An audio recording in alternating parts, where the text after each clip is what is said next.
Wilson brings up second down.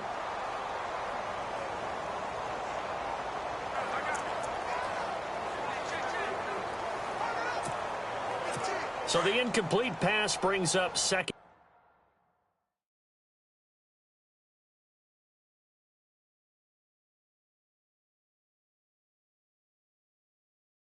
down.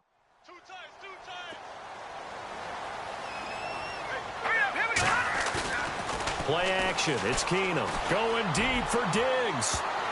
So the long attempt falls innocently to the ground, and it brings up third. Definitely worth taking another deep shot here. He's already found the end zone twice here in the first half. Yeah, go back to that same well. They've had trouble containing him, but able to contain him on that play. So now 3rd and 10, a big play to start the drive, but nothing since.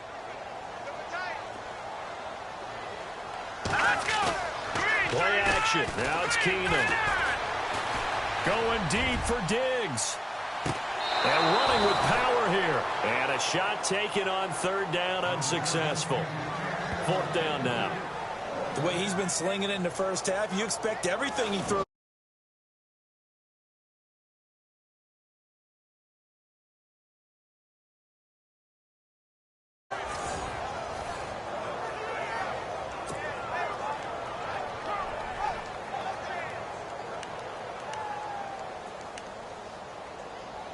So on 4th down, here's Ryan Quigley now to kick this one away.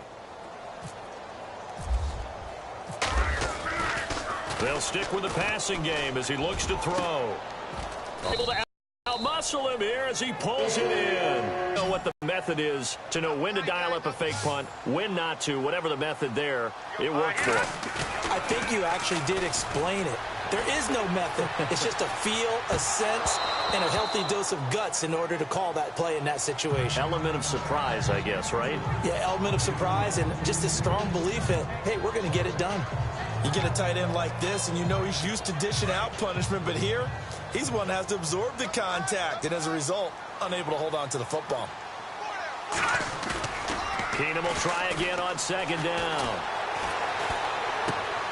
Throwing for his running back, and he's got him complete.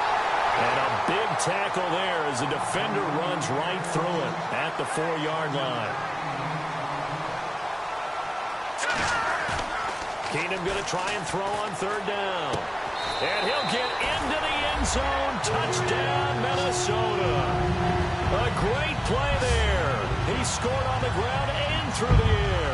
And the Vikings find a way to stretch their lead. Getting your back involved, what's the importance there in the passing game? Well, oftentimes you can create mismatches because who's going to cover it, and you get him into space, which is where he likes to operate with the ball in his hands. Oftentimes makes people... After review the play, the replay on the field stands. Forbath to add the extra point. And with that, the lead is up to 8.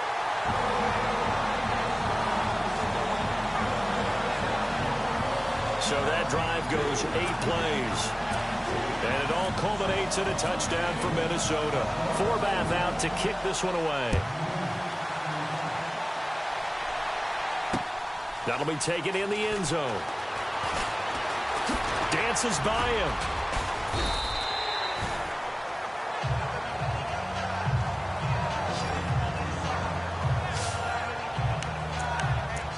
Here comes Blake Bortles now to lead his offense back out there. Been a decent start for him here in this first half, but they're losing. And I think as the captain of the offense, you probably always feel like you need to do more in that situation. The best have always felt that way, and they won't settle for anything less. So right now, his goal is to increase what he's doing on the field, try to make sure his teammates come along with him, and he feels like if I do better, everyone will do better. And that's what we're seeing from him right now. Got to have a little extra determination. Yeah, a little extra determination. He has thrown the touchdown pass. No interceptions for him personally to this point.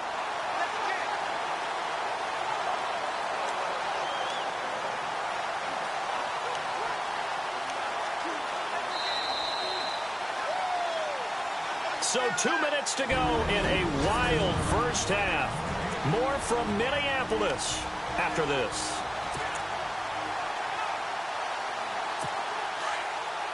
A reminder coming up here at halftime. We'll ship you off to Orlando. Larry Ridley will have first half highlights and analysis. LR, plenty to show in this one. Going to be a busy man at intermission. He's going to loft one deep left side here. And it's knocked away and incomplete. Allen Robinson, the intended receiver. And it's third down. Fans do love the long ball, don't they? And he already found his guy once. Tried to give him another chance there, didn't he? Yeah, he did. Couldn't connect, but as you alluded to, he does have that touchdown from earlier, trying to keep him in the rhythm.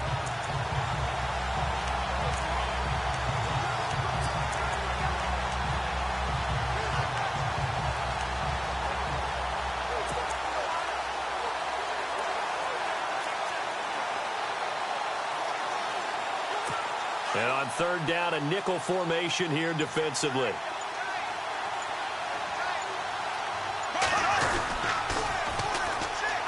Now they run with a backup. It's Chris Ivory. It'll be a gain of 7, but I'd imagine we'll see the punt team here on fourth down.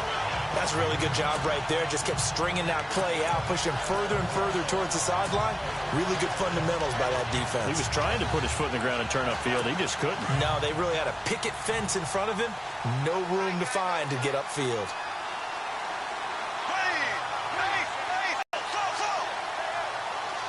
Look up there. It's incomplete.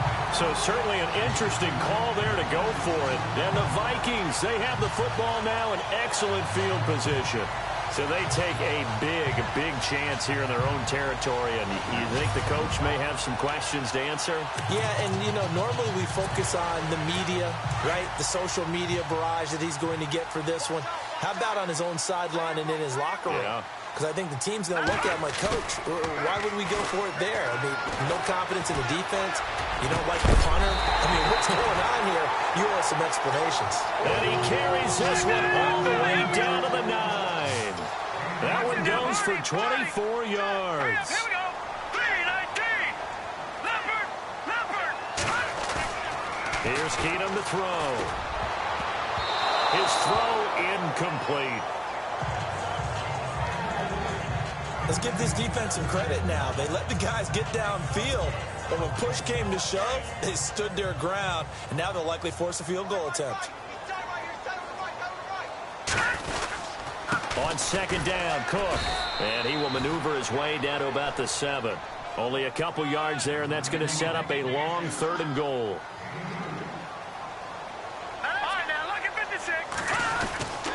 They run it again with Cook. And he'll be stopped just outside the 5 at the 6. Only able to pick up a yard, and that's going to leave him with a long 4th and goal. Now I would be surprised if they go for it. 3 points is not ideal. It's not what they want, but it's still only the first half. Take the 3 points and move on. Oh, they flip it to the kicker. He looks like he's going to throw it. And all the gamble fails. It's incomplete. They pass up the 3, fake it. It doesn't work. Well, that was an intriguing call. You got a chip shot field goal. Tight game. Why not just take the 3? I know that not all the old rules apply in today's NFL, and in fact, I'd love to have an analytics coach here with us right now to say why that was probably a good play. I don't know if even the analytics coach would have said that. That seemed like a bad play. Take the points there and move on. And tough starting field position here.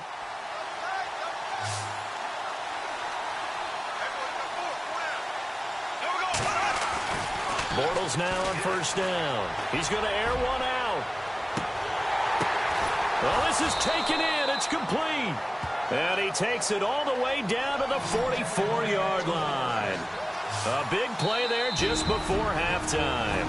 And now we won't see a play on first down. We're going to get a timeout instead, as the clock will stop with 35 seconds to go in quarter number 2.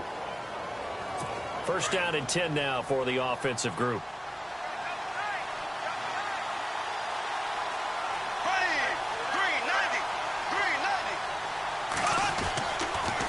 They'll toss it to Fournette. And he's going to fight his way forward here for a modest gain. It's a pickup of 4, and it'll bring up second down.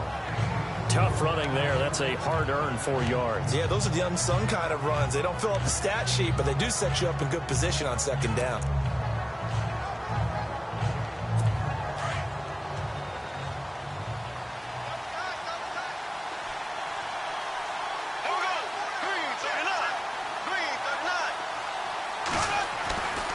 final shot before half for Bortles.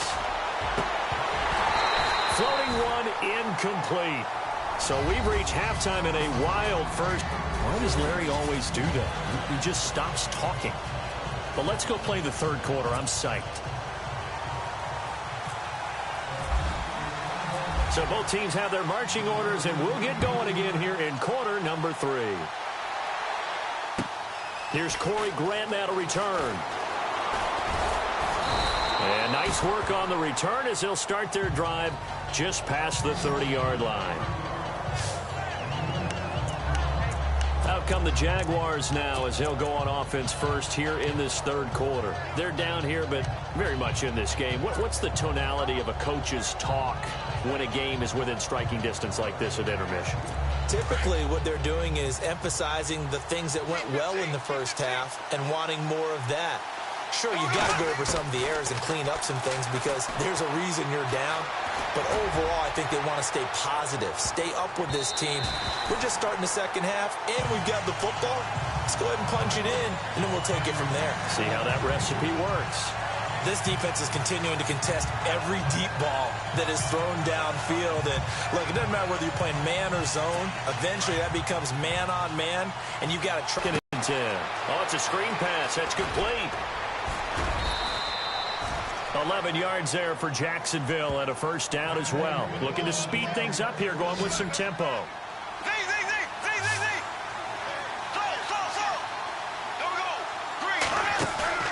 A fake to Fournette. Now it's Bortles to throw. Now he's going to throw deep. Back over. Oh, a ball batted in the air, and now it's intercepted. Picked off by the linebacker, Eric Kendricks.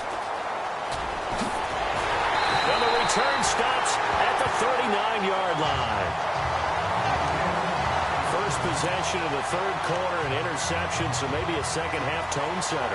Indeed, and not the tone they wanted to set. That's the equivalent of running out the wrong door and running into your pool instead of running out onto the field.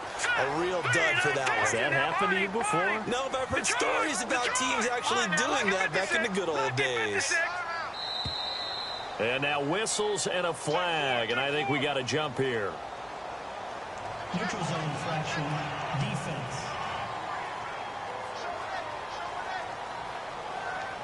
So step off the 5 yards. Yeah, partner, you know.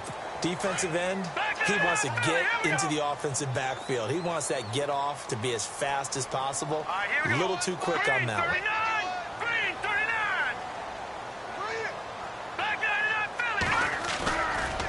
Play action. Keenum.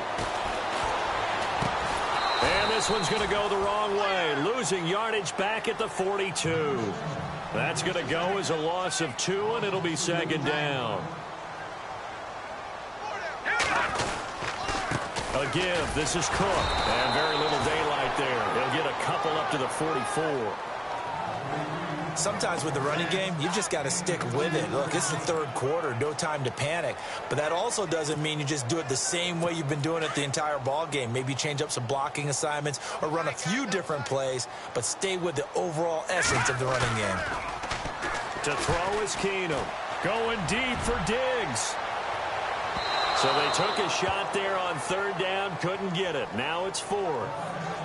Partner, the way this offense has marched up and down the field during this game, it's almost a surprise to see an incomplete pass on third down, isn't it? Yeah, they have had their foot on the gas all game long, but here finally stalling out. Here's Ryan Quigley now. On presumably to punt, though he did complete a pass earlier. They'll try and throw for it here. And this will be caught at the 30.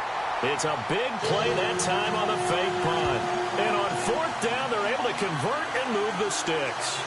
Always enjoy a good fake, but I really enjoy it when he throws the football from punt formation. Now, you were a kicker and a punter in high school. Did you ever do that?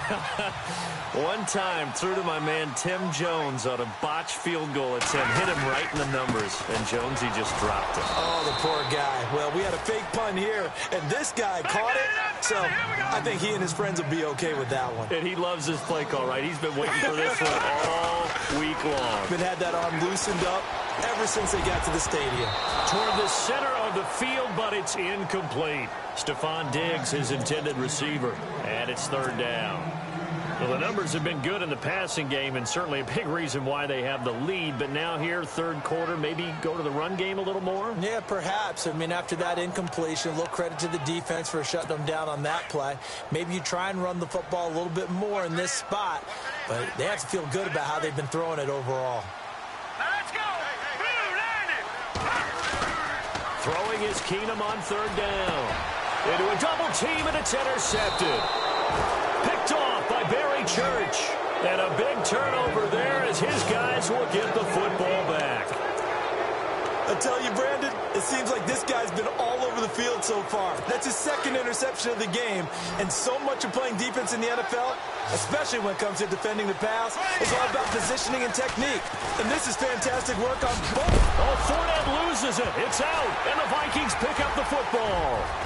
And he'll get into the end zone. Touchdown, Minnesota. The offense, they've had some sloppy moments. Sloppy there again on that one, and it could be the backbreaker. From a defensive perspective, if the offense is going to be sloppy, you've got to take advantage of that. And that's what they've done all game long.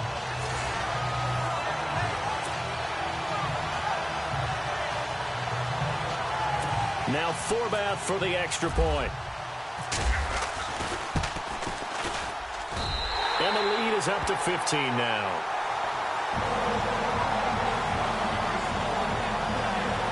The scoop and score, always an exciting play in football, and we witnessed it there, grabbing it off the ground and then rumbling it into the end zone for 6. And you can bet they're preaching two hands on the ball here as the kick's away following that fumble return.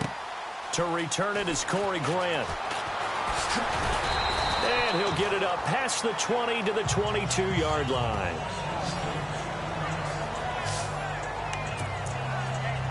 Leonard Fournette making his way back out there. He's had a good performance, moved the ball effectively on the ground. Of course, he has the one touchdown.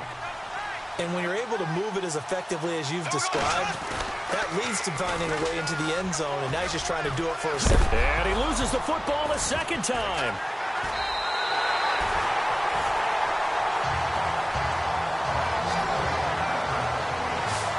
Often on fumbles, you look at the guy who coughed it up and say, geez, what did he do? But, hey, let's tip the cap to the defense here. Not a problem at all, my man. I'm not only going to tip it, I'm going to doff my cap to him. Congratulations, big-time play. Knocking it free and creating something good for your team. They go back to the air here after the INT on the last drive. He's got a convoy, and he might be gone. And they will score. It's a Jacksonville touchdown. Short throw, pick six right there. Those linebackers, they love when those short throws come and those eyes get real wide, don't they? How about the anticipation on the play? Reading, reacting, and then the ability to catch the football and take it in the opposite direction. And oh, he takes off with it. It's a fake. Got his man complete over the middle. It's Lewis. Oh, and Lewis lost the football. He's at the 50, the 30, the 20, 10, 5. And can you believe this? It's 2 points the other way on the fumble return.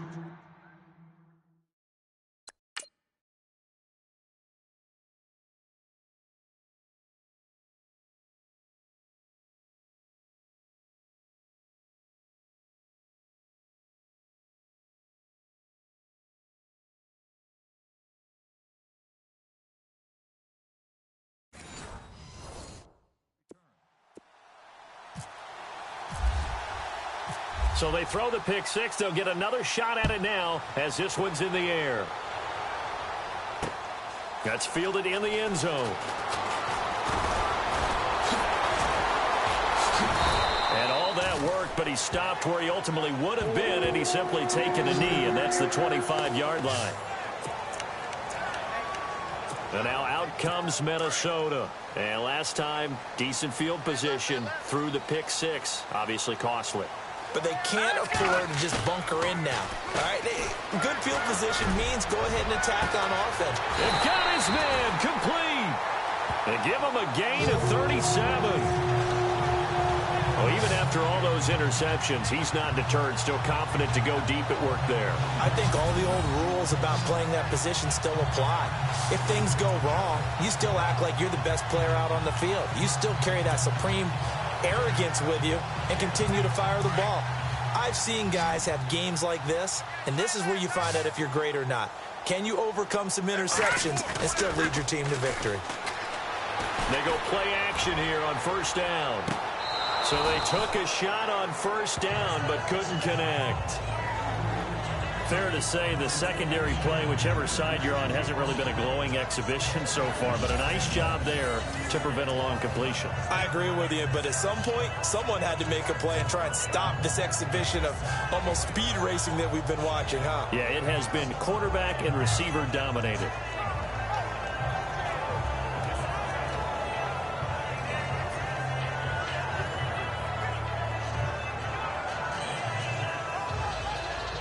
Offense looking to avoid a 3rd and long. It's 2nd and 10.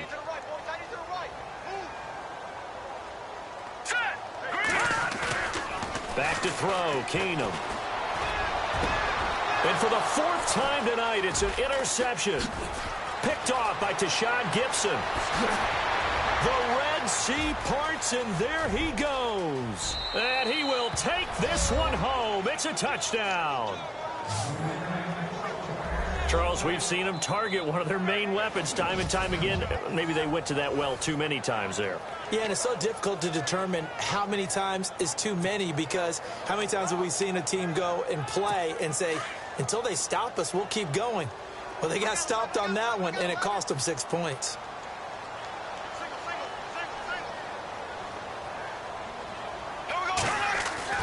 So after the INT, it's Bortles. Rush coming, and he's taken down. Now whistles come in. We're going to get a timeout here by the offense. It's just their first, so 2 remaining as they burn one here in this 3rd quarter.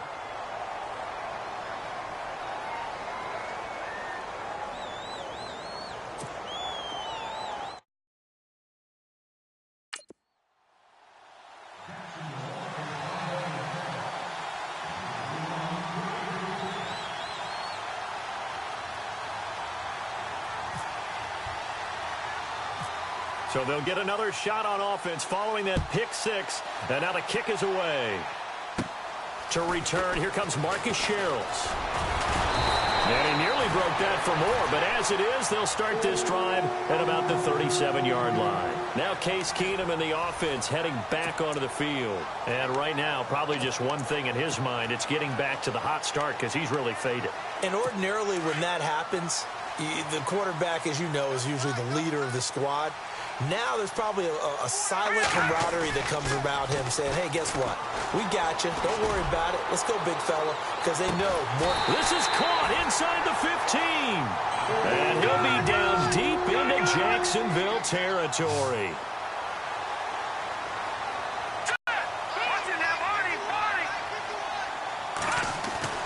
From the red zone now, Keenum. And nearly another interception. They've been around the ball all game. Trying to decipher what's going on out there, because I don't know if he's just getting bad reads. I don't know if the defense is confusing him. I don't know if he just has, bad info and intel before he snaps the ball. But he's made some pretty bad decisions with the football lately. Yeah, several bad decisions on the interceptions he's thrown in. Frankly, that should have been another pick right there. And he'll maybe get back to the line of scrimmage, but no more than that. No gain on the play, and it'll bring up a 3rd down. Again, Keenum. And my goodness, another interception. Picked off by the linebacker, Paul Posluszny. And a big turnover there as his guys will get the football back. The interception woes, they just continue to mount. He's thrown 5 picks. At this point, you got to be thinking, is it something between the ears? I think a confidence hit does occur once you start getting those numbers up there a little bit. But as you and I both know, it's not always just one guy's fault. Maybe somebody ran the wrong pattern. Maybe some balls were tipped. It could be so many different things. Bottom line, though, it comes back to the guy throwing them. Not much happening there on first down. I thought there might have been a hole for a split second. Yeah, but it dried up pretty quickly, didn't it? Closed fast. So the offense now dealing with a 2nd and 7.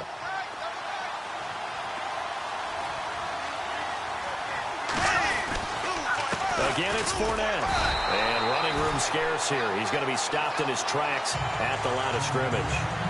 Officially no gain on the play, and they're left with a 3rd and 8. And he got off the end there very quickly to make that play. Yeah, it was almost like the bullet train, wasn't it? I mean, just zoom. Quick, quick, quick. And what a terrific play, holding them to no gain.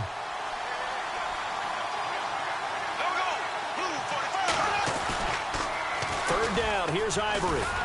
And he'll go down after losing yardage at the 10. He lost 2, and it brings up 4th. Hey, a lot of points have been scored in this game, but what a nice play by the defense. Stepping up on that one, maybe they'll get things going in their direction after a play like that. They do go for it. It's Bortles. That's going to be knocked away and incomplete. Boy, a curious decision to go for it. Doesn't pan out. And now, goodness, possession's going to go over right at the 10-yard line. Boy, going for it at this stage in the second half, back in the shadow of your own goalpost. Explanation, please, Mr. Davis. I'm not sure I'm going to give you a great one, but here's a thought that I had. I wonder if maybe instead of going for it with your offense and announcing your intentions, that maybe you run out your special teams and fake it. Because even though teams say, hey, we plan for the fake all the time, I know from experience, you look at the situation and there's no way they're going to fake it here. And they probably had a better chance if they tried it that way.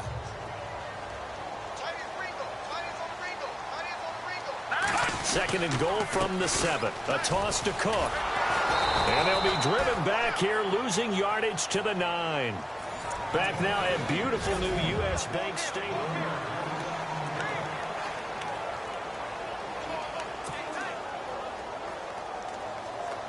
The offense on 3rd down, lacking much success, just 2 for 7 to this point. This is 3rd and goal.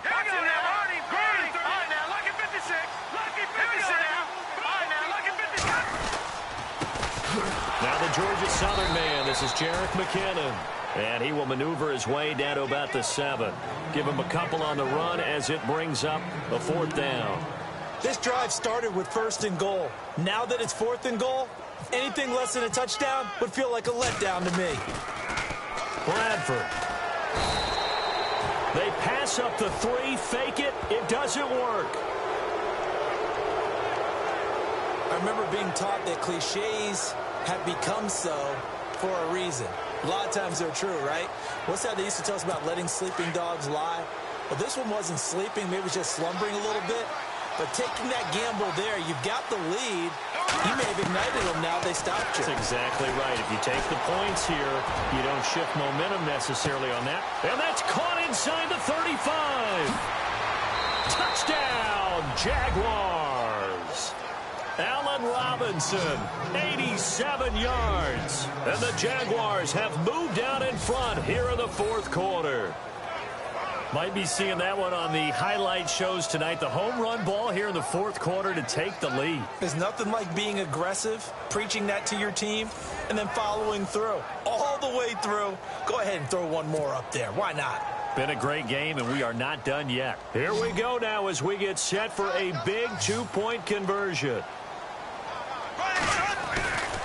They're going to try and run. And he'll get into the end zone. So now a field goal would only tie as they've upped their lead to 3. So they make the decision. They want a 3-point lead versus a 2-point lead, and they got it. Yeah, at this stage of the game, it seems like the exact right thing to do. Put a little pressure on your defense, but the biggest thing now is you're making the other team chase you.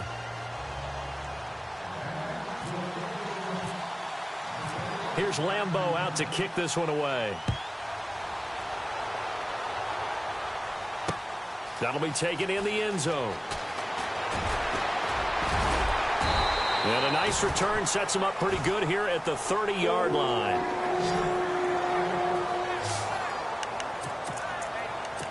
Now the Minnesota offense set to take over again. And we have seen a lot on the scoreboard here in this quarter. So sometimes you talk to me about tendency breakers on offense. These defenses struggling. Are there tendency breakers on defense? All defensive coordinators keep something in their hip pocket. And now here is another interception.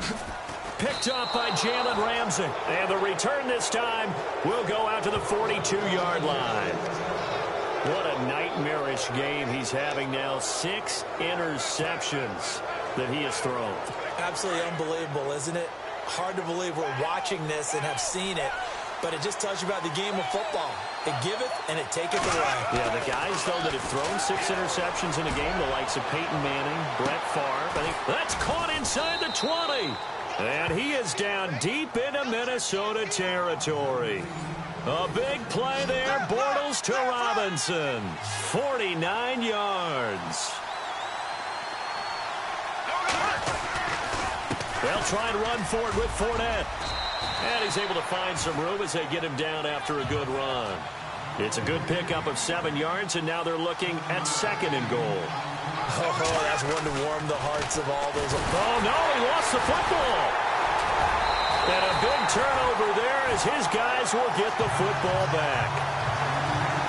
I know when you're looking at the scoreboard clock, we're getting near the end of this game. But they were in what was really called 4-minute offense. And that's practice, being taking care of the football, taking time off the clock, not giving them a chance to come back.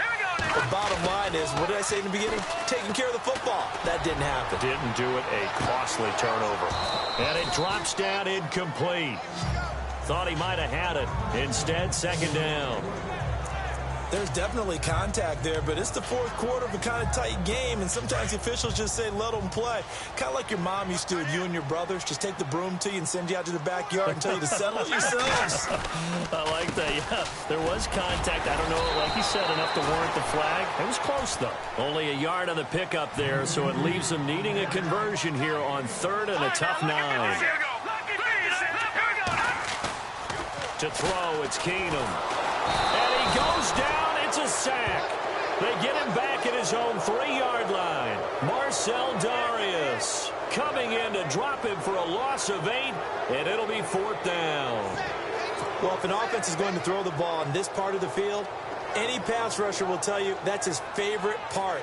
Gets a chance to get after the quarterback. It's almost like a reverse red zone.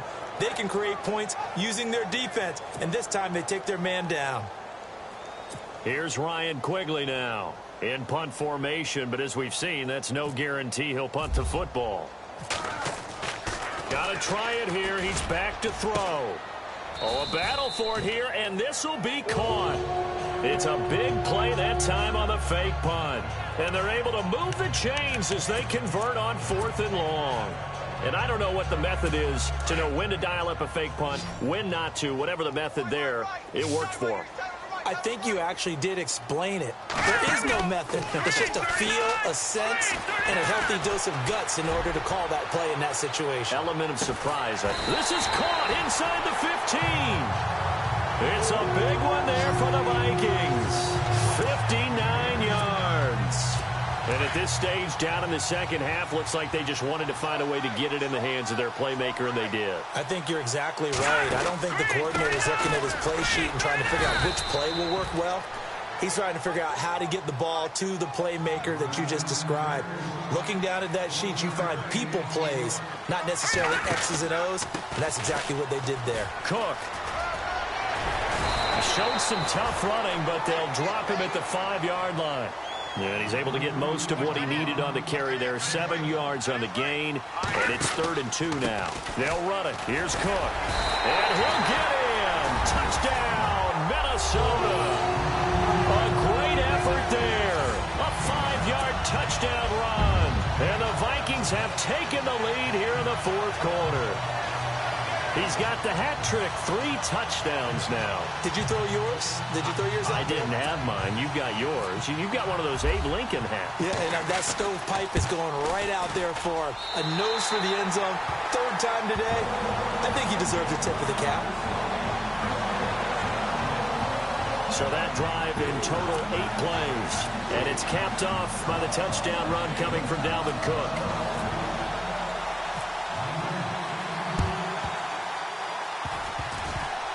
Well, the Vikings are pointing. They've got it. Minnesota football. Well, they just scored. They got the lead, and they decide to keep their foot on the accelerator, so to speak. Scouting, scouting, scouting. They had to have seen something in their preparation for this game that told them in this situation, if they get the look they like, let's go ahead and go for it anyway. They like being bold. On the give, this is their fullback. And he tries to power forward, but he will not get back to the line of scrimmage. It's a loss of 2 there, bringing up 2nd down. After a play like that, there should be congratulations all the way around, I think, because if you can stop a big fullback like that, that's not easily done. Yeah, he does not go down easily. You're right, but he did there. Here's Keenum now on 2nd down.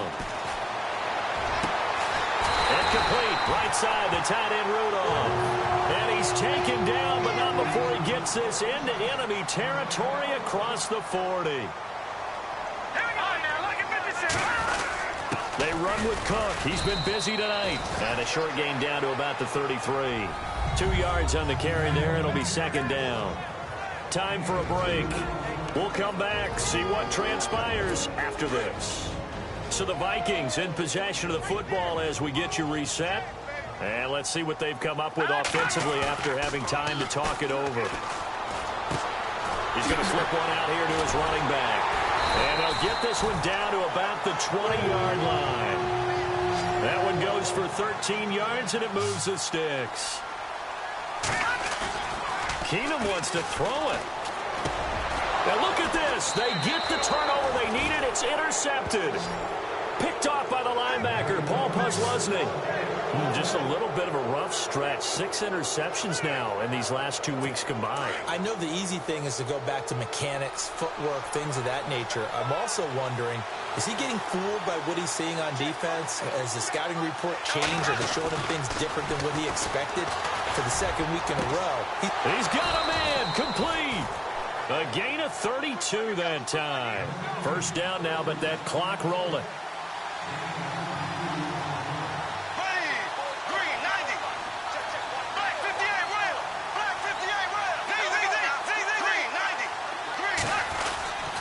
Fournette, a 1st down carry. And oh my goodness, he loses it again. And the offense will get this one back. Boy, that could have been catastrophic at this late stage of the game, but they avoid disaster. Wow, that ball gets knocked free, but a teammate comes along and scoops it up. It's almost like baseball. Guys at bat, people are on base in scoring position. One guy doesn't get them home. The next guy comes through and picks him up. And avoids the turnover. He's back to throw. And he can't get a throw off. He's taken down. What a huge play at this point in the game. Sharif Floyd in there to drop him as the clock continues to roll. Great job defensively. I think he was trying to go through his progressions, find someone to get rid of the football. Before he knew it, he was on his back. So it just brings us right back to what you said in the beginning. A great job defensively. Nowhere to go with the football. And, a crusher there as it's intercepted. Picked off by the Pro Bowler, Anthony Barr. And they will finally run him down, but not until he brings this one all the way back down inside the 10-yard line. Greg Bortles simply cannot keep putting his team, putting his defense in these types of predicaments. He's got to take care of the football. And last season, a lot of the turnovers, just like this one, in Jags territory, 11 of the 16 really put them in a tough spot in plus territory for the opposition. Now Cook. That gets him 3 yards closer here as it brings up 2nd and goal. And now the Jags going to signal for another timeout. That'll leave them with just 1 remaining in this 4th quarter of play.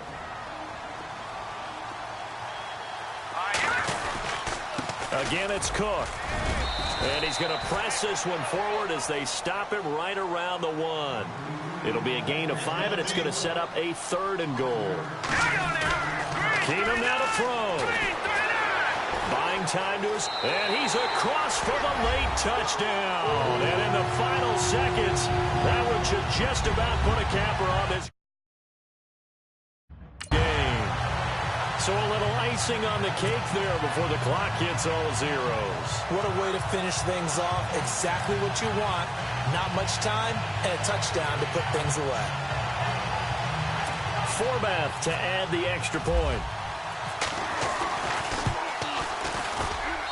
And he's been a busy man, 5 for 5 now as he knocks another one through to extend the lead.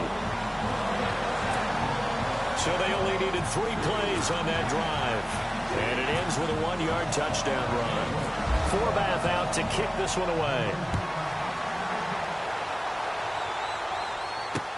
That's fielded in the end zone.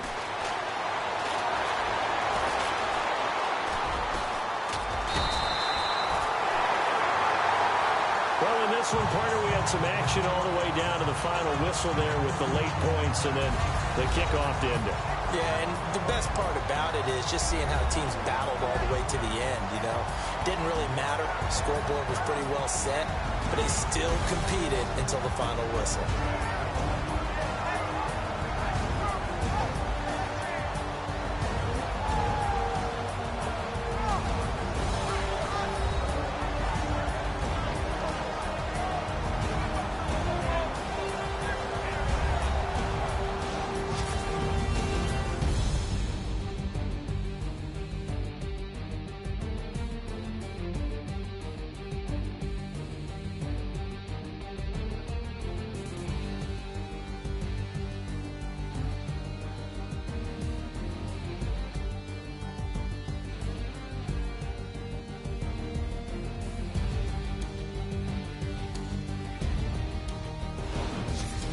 So that'll do it for us. For my partner, Charles Davis, and all the hard-working men and women on our crew, I'm Brandon Gaudin. You've been watching the NFL right here on EA Sports. It's a win for the Vikings as we say so long from Minneapolis.